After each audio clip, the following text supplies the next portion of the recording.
Magandang araw! Sa bidyong ito ay tatalakayin natin ang paksang ang mga pag-aari dapat angkop sa layunin ng tao.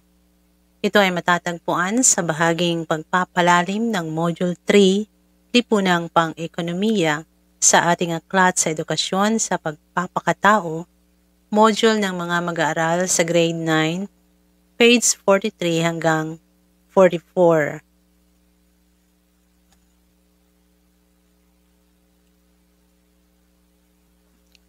Naaalala mo pa ba ito? Kung mayroon tayong 100 na tinapay na dapat ipamigay sa 100 tao, ano ang pinakamabisang paraan ng pagbabahagi nito? Letter A, bibigyan sila lahat ng tig-isa. O letter B, bibigyan ang mga tao ng ayon sa kanilang hinihingi. At ang tamang sagot ay ang letter B, sapagkat ito ang nagpapakita ng patas na pagbabahagi. Ang tao sa lipunan ay hindi pantay, kaya't kailangang sikapin natin ang pagkakapantay sa pamamahagi o sa pagbabahagi ng yaman. Kailangang maging patas tayo. At paano ang patas na pagbabahagi? Balikan natin. Ito ay ang pagbabahagi ng naayon sa kakayahan at pangangailangan ng tao. Isang napakagandang halimbawa nito ay ang programa ng pamahalaan na tinatawag nating 4Ps. Ito yung Pantawid Pamilyang Pilipino Program na kung saan ay binibigyan ng ayudang pinansyal ang mga mahihirap nating kababayan. Ito ay para sa mga mahihirap kung kaya't halimbawang may isang mayaman na kasali sa 4Ps, hindi ito pagiging patas sapagkat merong angkop para sa isang mayaman at hindi tama na bigyan pa siya dahil meron siyang kakayahan at merong mas higit na nangangailangan kaysa kanya. At meron tayong kasabihan na ibigay kay Pedro ang para kay Pedro at ibigay kay Juan ang nararapat kay Juan. Ang tinapay ay sumisimbolo ng pera o mga material na yaman o bagay sa buhay ng tao. Marahil ay magpipilit ang iba at sabihin niya na, bakit hindi na lang ibigay sa lahat at bahala na ang mga ito na ipamigay o ibahagi sa iba ang sobra sa kanila para pantay-pantay nga naman. Maganda ang kaisipang ito kasi umaasa ito sa kabutihang loob na taglay ng bawat isa. May paniniwala tayo sa kakayahan ng tao na magpasya para sa kanyang sarili at para sa iba. Pero alam mo ba na may ibig sabihin ito sa pagtingin ng tao sa tinapay o sa anumang yaman na ibinabahagi sa tao sa mas malakihang pagtingin? Una, tila tinatali ng tao ang kanyang sarili sa mga bagay. Ang ibig sabihin, kung hindi siya makakuha ng mga bagay, bumababa ang kanyang halaga bilang tao. Para bang kung wala siyang pera, wala siyang yaman o mga material na bagay, ay wala na siyang halaga. Ito ay maling pananaw. Okay? May yaman man o wala ang tao, may halaga pa rin siya bilang tao. Okay, tandaan natin. May yaman man o wala ang tao, may halaga pa rin siya bilang tao. Sa kaso ng pamamahagi ng tinapay, kung hahayaan nga na ang iba lang ang mabigyan ng tinapay, iisipin niya na, hindi pwede. Kailangan mabigyan din ako. Kahit na hindi ko gusto, may karapatan ako. Dapat bigyan din ako. O hindi ako magpapapi.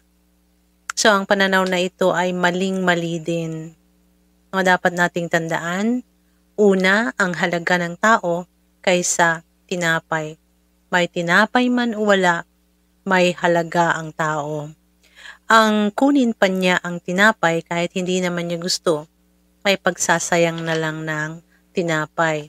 At kung ipipilit naman niyang kainin ng tinapay, para masabing hindi na sayang ito ay isang pagsira naman sa kanyang sarili. Pwede siyang magkasakit, hindi ba? Ito ay maling pananaw. May halaga ang tao kahit wala o meron siyang pera o anumang yaman sa mundo. Okay? Mas mahalaga ang tao kaysa anumang yaman sa mundo. Pangalawa, bakit ba nagtatrabaho at nagmamay-ari ng mga bagay ang tao?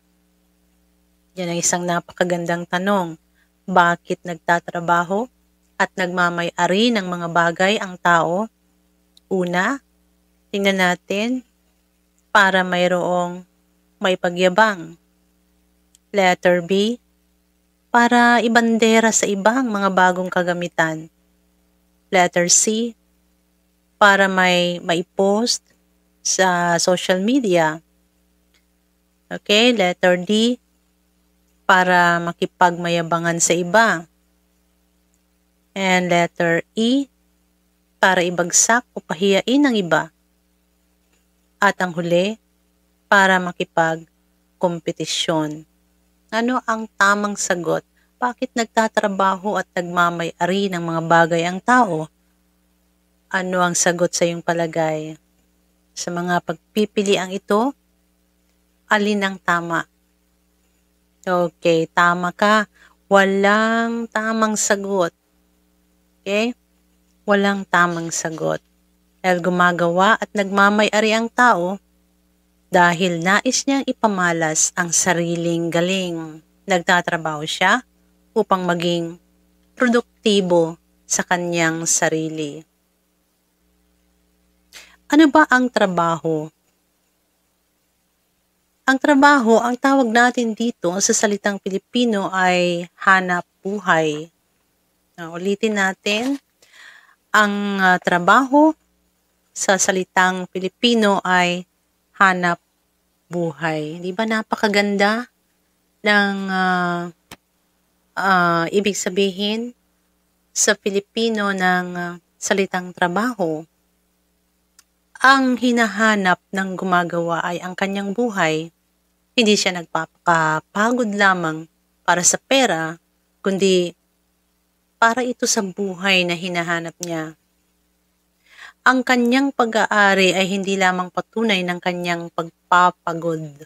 Okay? Ito rin ay ang mga gamit niya upang matulungan siyang mahanap ang kanyang buhay. Halimbawa, meron siyang videoke machine. Hindi para mag-ingay, kundi para magamit niya sa kanyang pagpapahinga at muling pagpapalakas. Okay, meron siyang telebisyon, hindi upang ipagmalaki ang kanyang kakayahang makabili ng mga mamahaling gamit, kundi upang malibang at makakuha ng bagong kaalaman na makatutulong sa muli niyang pagbabalik sa pagtatrabaho. Meron siyang mga damit o bumibili ng damit ang tao, hindi para ipangporma, kundi dahil kailangan niya ito upang gawing presentable ang kanyang sarili sa trabaho at sa mga nakakasalamuhan niya. At marapat na ipaalala sa sarili na ang mga gamit sa paligid ay yamang pinagbabahaginan at hindi iniipon para higit na palakihin lamang ang mga yaman. Nariyan ang mga ito. Tandaan natin, nariyan ang mga ito upang umayon sa mga layunin ng tao. Ang buhay ng tao ay isang pagsisikap na ipakilala ang sarili sa paggawa. Hindi ang yaman, Hindi ang mga kagamitan na mayroon siya o wala ang humuhubog sa tao. Ang tunay na mayaman, ano ba ang katangian ng isang taong tunay na mayaman? Ang tunay na mayaman ay ang taong nakikilala ang sarili sa bunga ng kanyang paggawa. Nasa pagkilos ng tao sa anumang ibinigay sa kanya ang kanyang ikayayaman. At naritong muli ang ating kaisipan sa araling ito. Ano ba ang layunin ng tao sa paggawa? Una, gumagawa at nagmamay-ari ang tao upang maipamalas niya ang kanyang galing.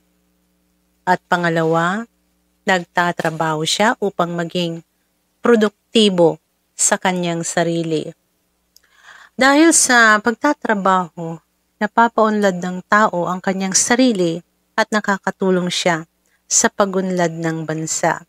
Kung kaya nga't mahalaga na ang bawat isa sa atin sa lipunan ay mayroong gawain o trabaho dahil sa pamamagitan ng trabaho o sa pamamagitan ng ating pagtatrabaho ay napapaunlad natin ang ating sarili, napapaunlad natin ang antas ng ating pamumuhay, and at the same time, nakakatulong tayo sa pagunlad ng ekonomiya ng ating bansa. So dyan nagtatapos ang ating leksyon sa araw na ito sa part 3 ng Module 3 Lipunang Pang-Ekonomiya. Tinalakay natin ang mga pag-aari na dapat angkop sa layunin ng tao. Matatagpuan ang ating leksyon sa Aklat ng Edukasyon sa Pagpapakatao Grade 9 Module para sa mga mag-aaral, pahina 43 hanggang 44. Maraming salamat sa inyong pakikinig at panonood. Hanggang sa muli.